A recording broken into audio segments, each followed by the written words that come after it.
Welcome to VM Vijay vlogs. எங்கள் வீட்டில் எத்தனை சீப்பு இருந்தாலும் நாங்கள் மொத்த குடும்பமும் சீவுறது இந்த ஒத்த சீப்பை தான். ஒரு நாள் ரோட்டில் போகிற போக்கில் பஸ் ஸ்டாண்டில் வாங்கினது தான் இந்த சீப்பு. அன்னையிலேருந்து இந்த சீப்பை நாங்கள் விட்டாலும் இந்த சீப்பு எங்களை விடுறதா இல்லை. எங்கள் வீட்டில் 50 சீப்பு இருந்தாலும் நாங்கள் அத்தனை பேரும் சீவுறது இந்த சீப்பை தான். எங்கள் எல்லார் தலைமுடிகளையும் படிக்கிறது இந்த சீப்பு தான். எந்த சீப்பில் சீவினாலும் முடி அப்படியே தான் இருக்குது. பட் சீப்பு ஆடுது, வளையுது, நெளியுது. ஆக மொத்தம் தலை சீவன பாடு இல்லை.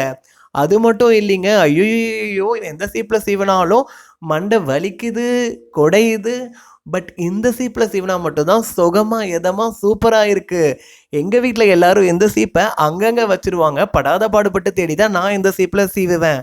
எல்லாரும் தலை சீவனா சீப்பை எடுத்த இடத்துல வைப்போம். பட் எங்கள் அப்பா தலை சீவினாருன்னா பாக்கெட்டில் வச்சுட்டு வேலைக்கு போயிடுவார். அது வரைக்கும் நான் தலை சீவாமல் தான் உட்காந்துட்டு இருக்கணும். இது சீப்பு இல்லைங்க, எங்களுக்கு கிடைச்ச பொக்கிஷம். எத்தனை சீப்பு இருந்தாலும் என் மண்டைக்குன்னு இருக்கிறது இந்த சீப்பு தான்.